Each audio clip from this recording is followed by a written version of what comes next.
Good evening, my name is Peter and I'm going to talk to you about whaling and why it's not as bad as you may have thought. I'm sure you've all heard that whaling is bad, but this is not the case. Whaling has been a source of income for many people over the years, though has only recently been brought up as a real problematic issue.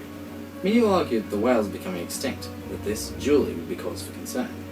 But this is in actual fact a bent version of the truth. The fact is that one cannot simply say, the whales. Of the 75 species of whales that are being hunted throughout the waters of the world, none have become extinct as a result of commercial whaling.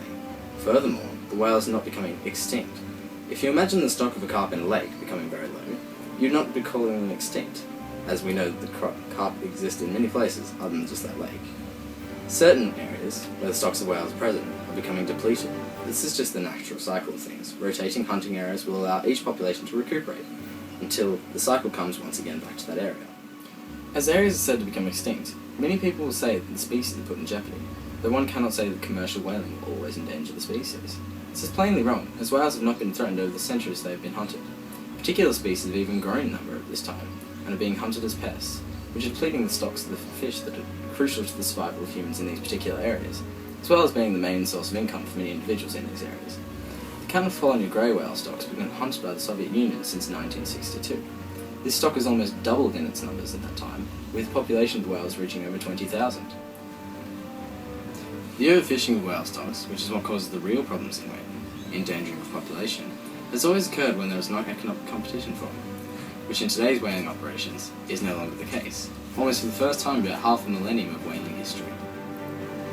Many will argue that whaling cannot be controlled. This is, however, in the most part, a blatant mistruth. Countries are beginning to take action on whaling, in which several different ways of tracking and maintaining order in the whaling community. Initially, every whaling ship was required to have an inspector on board each vessel. Since 2005, these inspectors have been replaced with black boxes, which are installed on board, registering GPS position, engine effort, steering commands, harpoon and cannon shots, and the weight of each whale hauled on board, all recorded onto a hard drive within the box that cannot be manipulated. This system ensures that each whaling trip is documented and recorded, so that pirate whaling cannot occur. Whales, like many other types of animals throughout the world, are hunted for their meat and other properties, such as fat and bone. Many will argue that the only way humane whaling can occur is if the whale dies instantaneously, without any feeling of pain or even discomfort. Although death by a harpoon is undoubtedly painful, it can be argued this is no worse than the hunting of many other animals throughout the world who are not afforded this instantaneous death. If this were to become the rule, all kinds of whaling and most types of hunting would be rendered impossible, as an instantaneous death is only possible in very specific circumstances. Whales are wild animals, killed unawares after a life of freedom, to which many ethical philosophers and scientists believe is more acceptable than the breeding, husbandry, transport, corralling, and slaughtering of domestic animals that occurs to supply supermarkets with meat. The most common argument displayed on the subject of whaling is that the scientific whaling is actually just commercial whaling in disguise. This is, however, not the case. Research whaling programs, that is, the voyages to research the whales, entail immense costs, of which only a small fraction can be recovered by the sale of the whale meat they retrieve. Which brings us on to the method of retrieval.